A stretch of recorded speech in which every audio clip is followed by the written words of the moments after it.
And we continue at 1:06 in the afternoon on the John Phillips Show.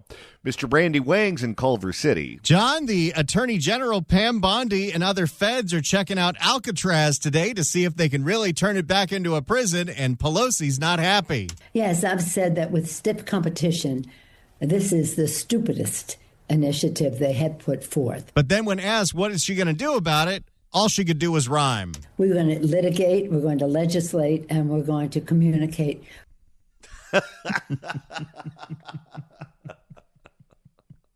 Well, she could be the next mayor of L.A. We love everybody. 800-222-5222 is the telephone number, 1-800-222-5222.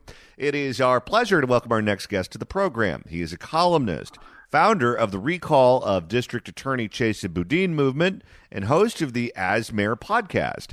You can get him online at richiegreenberg.org and follow him on X at Greenberg Nation. Richie Greenberg, welcome. Thank you so much, John. It's a pleasure to be here this afternoon. In San Francisco, it was announced earlier this week that the San Francisco Police Department is being told to back off on writing tickets and pulling people over for expired tags because they don't want individuals having negative interactions with the cops at all. So that is just one of these laws they're told to pretend doesn't exist. I would imagine because of this, what you're going to end up with is a lot of people in San Francisco not paying their vehicle license fees to the California Department of Motor Vehicles. What do you make of that move? Yeah, actually, you're right in the assessment. And of course, here in San Francisco and in California, things are always complicated, right? It's not just so cut and dry an issue. So, yeah, we have a police commission which actually does not like the police. And the 7-member commission here, they do everything that they can to try and hog tie the police from doing their job, along with the fact that we have, as we see across the country, so many police departments are low in their staff numbers. So they're trying to use the excuse that pulling over someone who is a person of color is racist. And so they're backing off. The memorandum and the ruling came down from the commission to the rank and file officers saying you just can't be pulling over because the majority of the people you pull over happen to be people of color. And that doesn't look good. That looks racist. So stop doing that.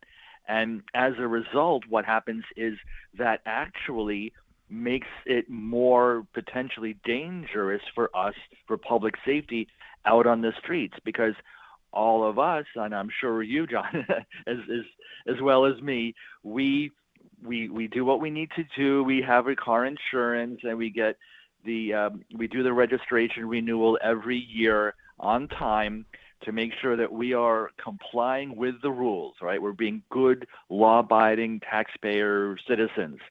But others don't, and this is actually the result of this is it allows people who are potentially, they flout the laws and they don't care, they don't have insurance, they even may use a vehicle in some sort of a robbery or something like that, and they're not going to be worried about driving around the city and getting caught if this is the case where they're not pulling over for expired tags. We did this topic earlier in the week, and we received a number of calls and emails from people in law enforcement who say, you would not believe the number of heavy-duty criminals we were able to apprehend due to expired tags, where you see someone driving around with an expired tag, the black and white pulls them over, and oh my God, they're wanted for murder, or oh my God, they have illegal guns in the car, or oh my God, there is a child that's been abducted, and that's a car that was used in the commission of that crime. And it leads you to solving another crime, or it leads you to prevent something bad from happening in the future. If you take this tool out of the toolbox, you just have to wait for the bad thing to happen, or you have to let the bad guy go.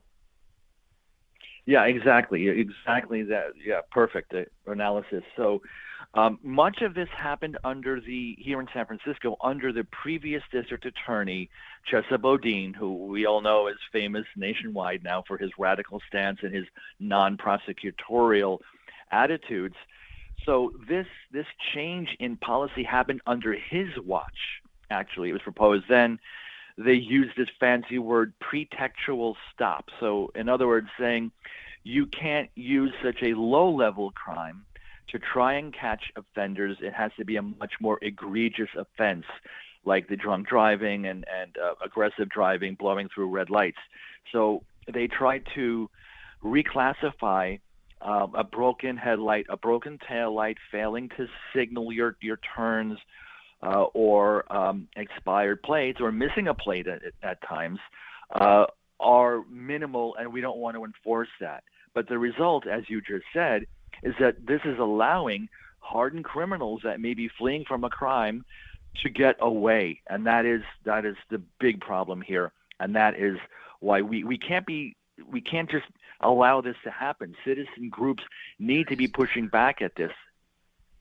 What's wild to me is that if the argument is California is a very expensive place to live, and a lot of people cannot afford to pay these taxes and fees, therefore many people do not pay their vehicle license fee on time or at all, and we're just going to stop enforcing it, why not go in the opposite direction and just say, look, we are overtaxed in California, and we either need to cut or eliminate taxes, and the state needs to figure out how to cut their own budget so that people have more money in their own pockets.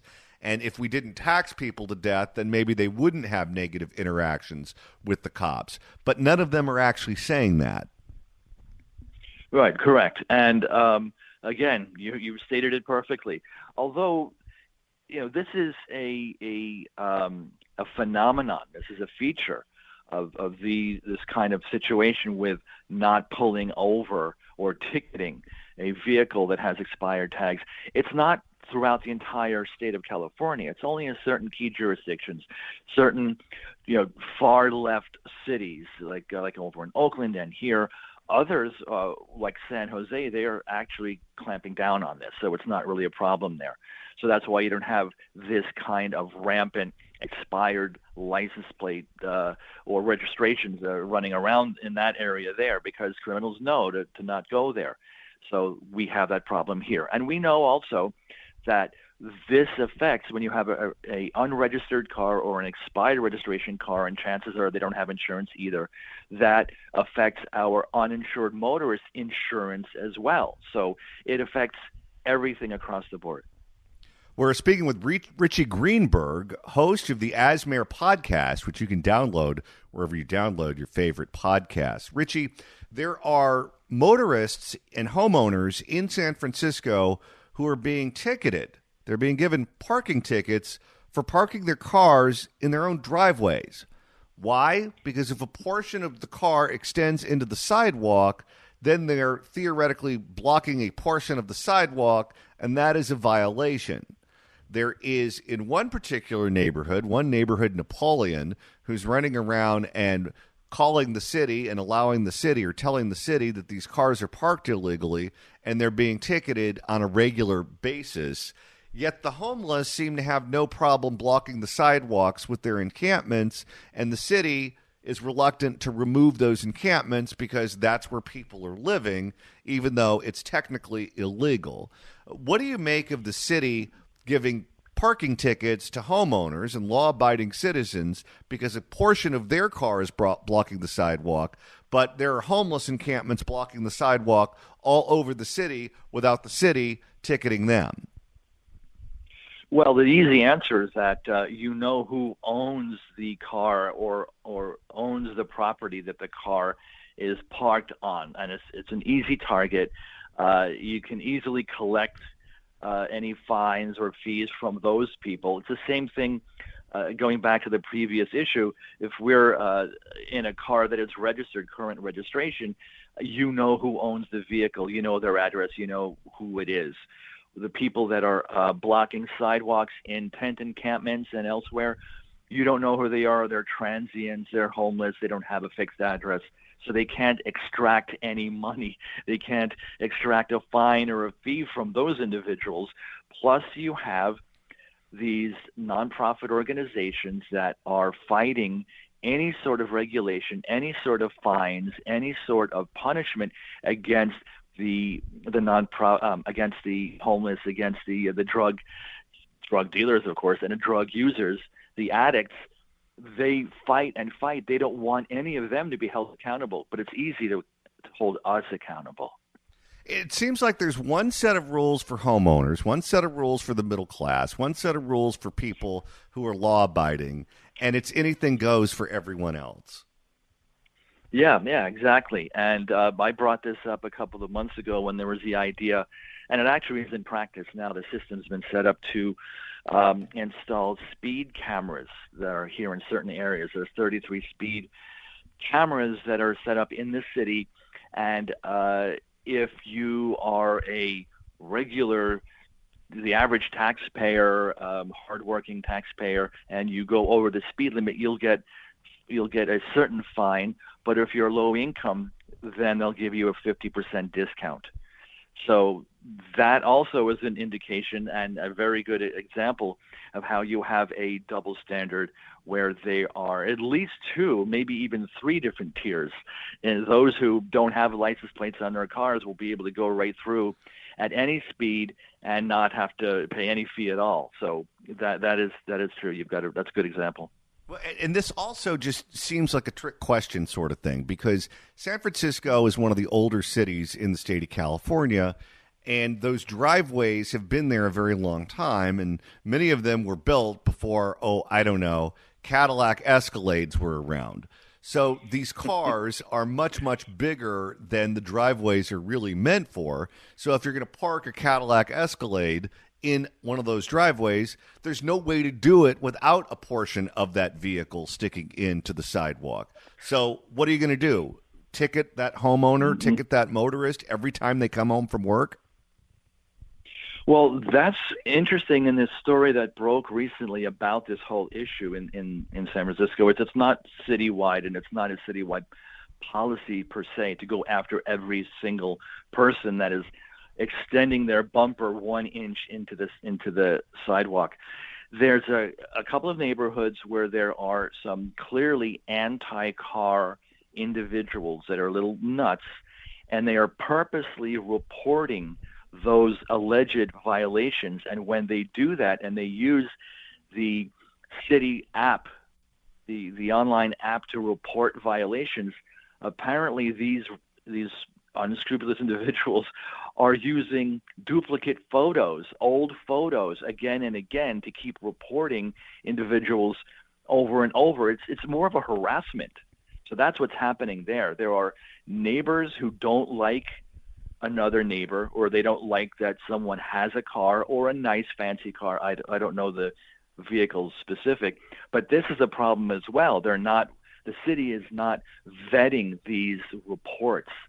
So we have that problem here in San Francisco, and I know in other parts of LA as well, probably on the west side, is you have anti-car sentiment. They don't want any cars anywhere. They'll do anything they can to upset people who drive a car. They're taking away parking spots. They're doing that. So that's what's happening there in this couple of neighborhoods in San Francisco. We're speaking with Richie Greenberg, who you can follow on X at Greenberg Nation. Richie, in Oakland, we know that car theft is a major problem. When people have their car stolen, frequently what happens is the person strips the car, or they use the car as a battering ram to drive it through the wall of a 7-Eleven so they can rob the 7-Eleven. Whatever the case may be, maybe they just take it out for a joyride and leave it somewhere.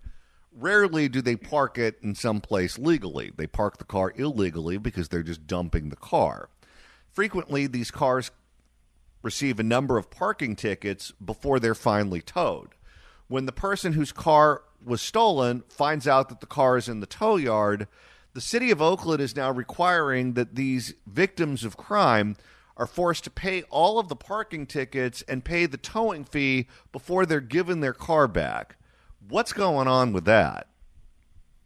Yeah, that's a really unfortunate situation. Here we mostly rectified that here in San Francisco, because when a car is dumped somewhere after a joyride or use in a like you said, a battering, ramming to get to an ATM, for example, at a convenience store, there is a very quick way that the parking enforcement or police can access records and see whether or not the car has been reported stolen, or they even are trying to use technology now to inform car owners by app or otherwise to let them know that their car is about to get a ticket. What do you want to do? It's giving a chance. It's giving a head start to the car owner. So the problem in Oakland is that they're just really behind the times. They're behind in technology. They're behind in the desire to be able to let anyone know that there's an issue with their car before they're going to get these massive fees. And so, that's it. Time is money, and they are not really caring about what it's going to cost or the inconvenience to a car owner. They're simply saying, well, this is the fastest thing that we can do, this fastest resolution, is to go ahead and tow it, and then we expect that the owners, probably depending on what kind of car it is, they're just going to let it slide. They're going to just let it, they're not going to redeem it, they're not going to claim it, because it's just going to be cost more than what the car is worth. And that's a problem, because some of these people actually legitimately need their vehicles. So that's a big problem there. Richie Greenberg, columnist, founder of The Recall of District Attorney Chesa Boudin, and host of the As Mayor podcast, which you can download wherever you download your favorite podcasts. You can get them online at richiegreenberg.org and follow him on X at Greenberg Nation. Richie Greenberg, thanks so much for stopping by. My pleasure, John. Anytime. Thanks. If you'd like to email the show, you can do so at johnnydon'tlikeshow@gmail.com. That's johnnydon'tlikeshow@gmail.com. And Randy, now that we've hit the halfway point of today's show, if you want to continue listening to us after we sign off at 3, that's easy to do. All you got to do is search for The John Phillips Show wherever you get your podcasts, whether it's the Apple Podcasts app, iHeart, Spotify. Search for The John Phillips Show. Hit subscribe. You can download all the episodes. You can do what George Gascon likes to do to himself in the middle of the night because he has no job. Do a Google on YouTube. Or get one of our apps. Get the free KABC app. Get the free KSFO app. And you can listen to every podcast of the show. Listen to these podcasts in your free time while you're working, while you're exercising, or while you're picking up trash in Oakland and afraid to interfere with the people dumping it. No, I'm not speaking with the people, pero it's danger. In the meantime, what do you say we make a couple of listeners very happy? 790 KABC welcomes Carly Pierce with special guest Redcliffe Road at the Pacific Amphitheater at the OC Fair on August 14th. It's all part of the Toyota Summer Concert Series. Tickets on sale now at pacamp.com. But right now, caller number 9 at 1-888-790-5222 gets a pair of tickets to the show. All concert tickets include admission to the OC Fair. Tickets furnished by the Pacific Amphitheater. Good luck dialing. And right now it's time to open up the California Crime Blotter. If the cashier is dummy. Questions? And Randy, this one involves a very bad boy who did something they shouldn't have been doing during the Palisades fire. The police and the ATF descended upon Brentwood yesterday in Southern California to go after a man who was pretending to be a firefighter, allegedly, during the Palisades fires. And part of the evidence that they had against him is this guy has an old 80s fire truck in his backyard. I also heard that on the internet he pretends to be 10 years younger. For more, here is NBC4 in Los Angeles. New details tonight. ATF agents and the LAPD swarmed a home in the Palisades this morning. The investigation is tied to a fire truck from the 80s. NBC4's Robert Kovacic live in our newsroom explaining what we know so far. Robert. Kathy, we are learning some new details. Tonight, the LAPD tells us when it comes to this case, they had warrants for 3 different locations in West LA today, and that includes a home on Rockingham and Sunset. I know what you're thinking, but OJ's dead. Well, I can tell you this. If the juice were around, and the juice were fighting that fire, he wouldn't be doing that. What's going on, America? And that includes a home on Rockingham and Sunset. The home is actually located in the Pacific Palisades, right on the border of Brentwood. The long list of charges includes an allegation that the man, who turns 47 just days from now, not only lives in the Pacific Palisades, but tried to impersonate a firefighter during the Palisades firefight in January. This guy had a costume and a fake fire truck and everything. If you're that weird and that bizarre, how exactly can you afford to live in this area? Do you think he brought some Dalmatians with him? We got it. We are on station. Tonight, News Chopper 4 over a Wilmington tow yard and something you wouldn't expect to find there. A fire truck, the back burned out. NBC4 News has confirmed the fire truck came from another spot where you wouldn't expect to find it, behind the gates of a Palisades home. I wonder if he's in the movie business. Did this guy work on Backdraft? It was here on South Rockingham where the truck was taken into evidence today, and the man who lives in the home taken into custody after search warrants were served by the ATF and the LAPD. Tonight, the LAPD confirms his name, Steve Farzam. Before his arrest yesterday, 28 charges were filed in LA Superior Court, stretching from 2015 to this May. They are dated here from the most recent. That's a lot of fake firefighter appearances. I wonder if he's going to become a fake attorney and defend himself in court. They include discharging a laser at an aircraft, assaulting a firefighter, impersonating a fire officer, and trespassing on closed lands. Those dates of trespassing and impersonating a fire officer occurred 10 days into the Palisades fire. What was his plan here? He wanted to cosplay as a firefighter while the firefighters are going through the worst thing they ever had to deal with down here? This guy sounds like a real winner. And again, how exactly does this guy afford to live in Brentwood? Okay, there's no correlation between crazy and wealth. There are plenty of people who have a lot of money who are completely crazy.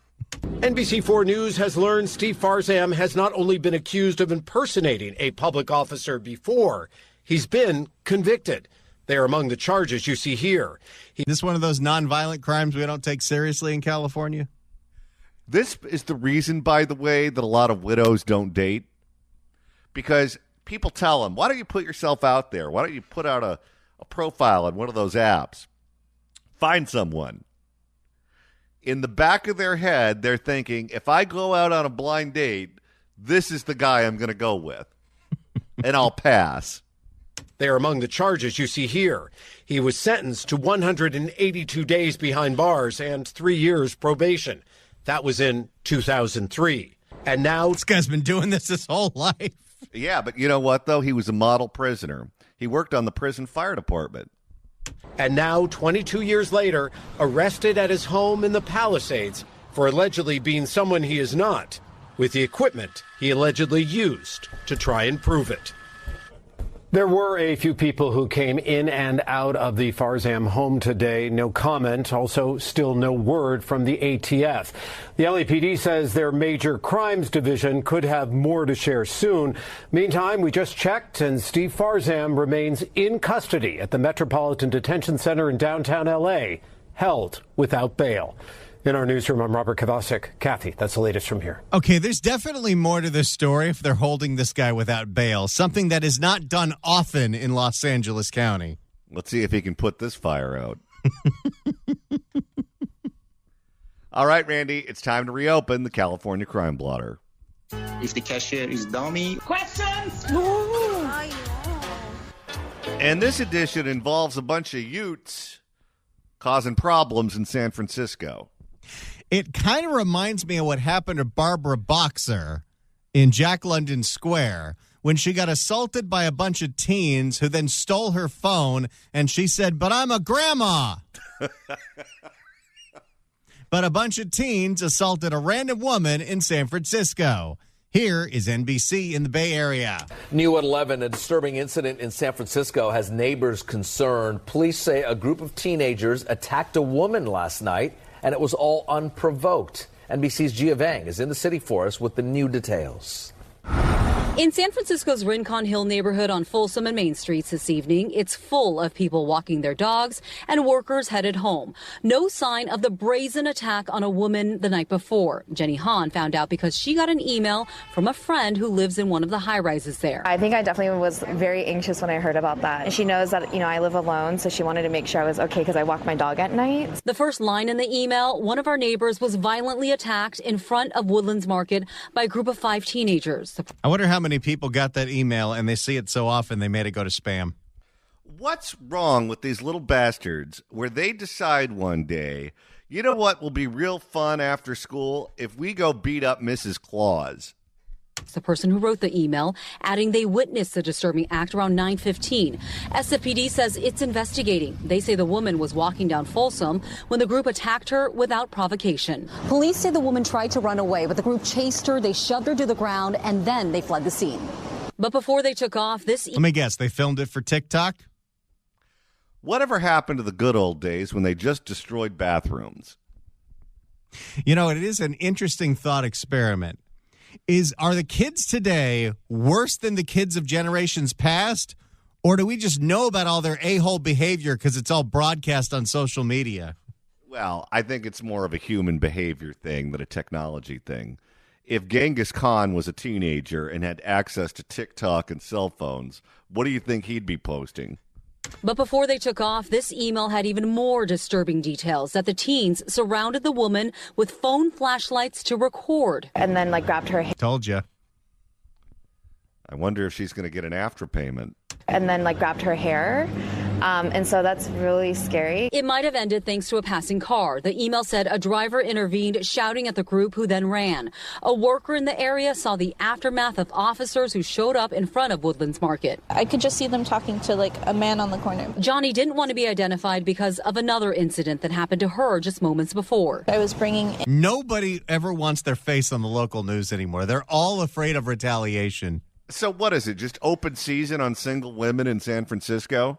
I was bringing in the patio over by our service area, and there was a truck full of guys. One of them seemed to notice me looking at him, and so he started yelling things at me. It wasn't super clear. It seems a little too coincidental, and definitely unnerving. A public safety town hall had been planned for next Thursday in the East Cut neighborhood that includes Rincon Hill before this latest violent attack. It'll include Supervisor Matt Dorsey and District Attorney Brooke Jenkins. Some neighbors told us tonight the crime is prompting them to attend, while others say they'll skip it, saying the area is secure enough. I feel very safe around here. Is that a siren in the background? Yes. So all the other single women are getting beat up, and this woman gets interviewed by the news, and she goes, oh, yeah, I feel very safe here. Well, you just wait until a 17-year-old comes up to you and says, what did Five Fingers say to the face? I feel very safe around here. I would never would have thought that would happen, but I guess it happens. Yeah. That's unfortunate. It was another siren. That's 2 sirens in one interview. Unfortunate. In San Francisco, Gia Vang, NBC Bay Area News. So there you go. A bunch of teens randomly attacking women in San Francisco. Why? Well, so they could film it and put it on social media because we can't seem to figure out how to make sure people can't profit off of crime on the internet. And right now it's time to reopen the California Crime Blotter. If the cashier is dummy. Questions? And maybe this is because it's summer and school's out of session, but it's more teenagers causing problems. This time in other Brentwood. Not the Brentwood in Southern California, the Brentwood in Northern California, as the teens take over a mall. For more, here's KTVU, Fox 2. Where outrage continues to be expressed after more than 300 teens overwhelmed and ransacked stores at a mall and nearby shopping center. New at 10, KTVU's Zach Sauce. This is the new strategy. Get enough people so you overwhelm any possible security or law enforcement, and there's too many of you for anyone to do anything. And because social media makes it easy for people to gather, they do it. Okay, here's a theory. If he was still alive, what do you think about moving O.J. Simpson to that Brentwood and giving him the task of keeping the peace. What's going on, America? I could imagine OJ being like the guy from Gran Torino, where you don't want to be on the wrong side of OJ.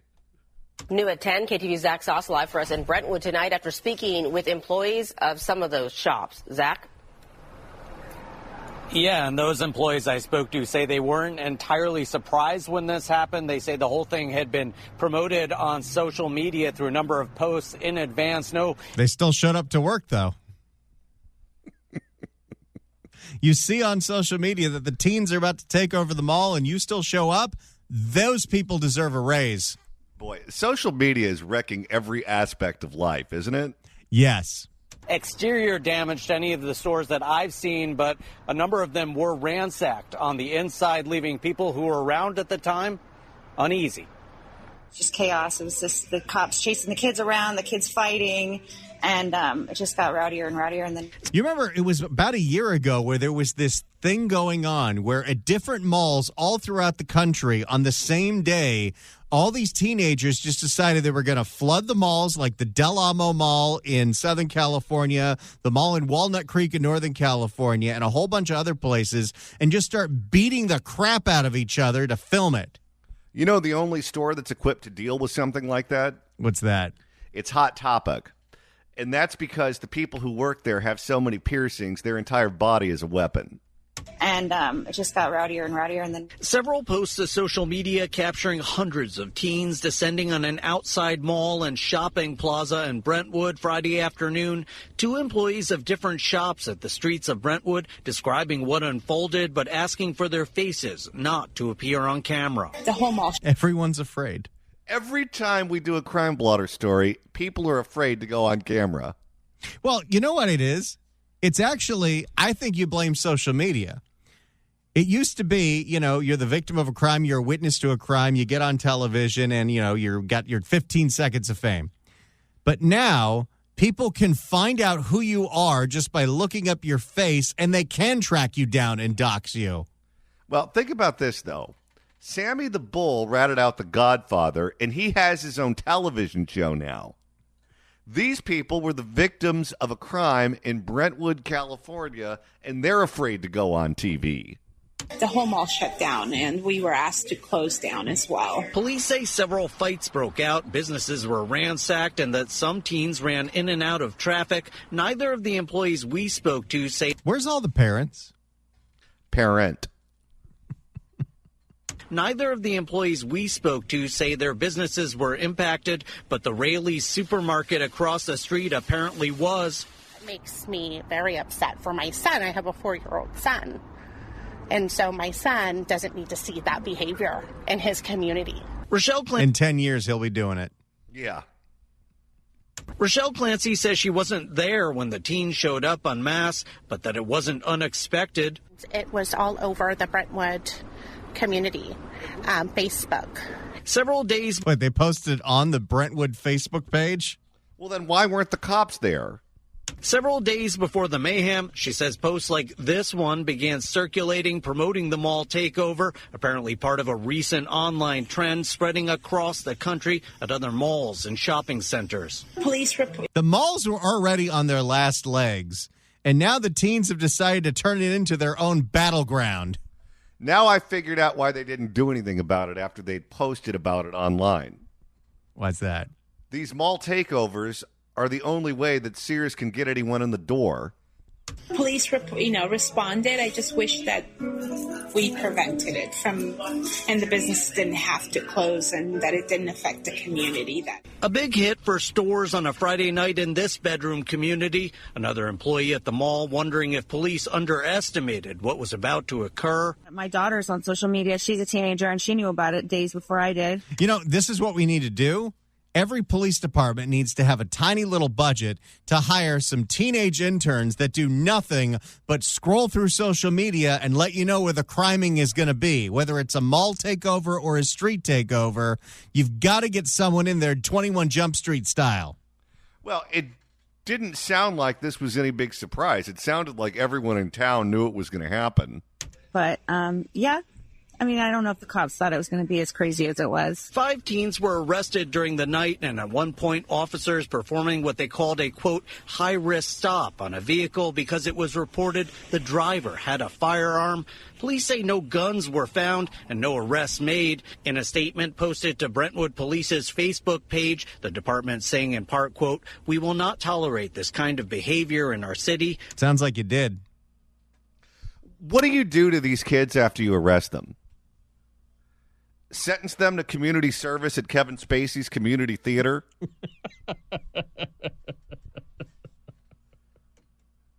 I mean, I don't know how you punish them. There's a caller topic for an hour.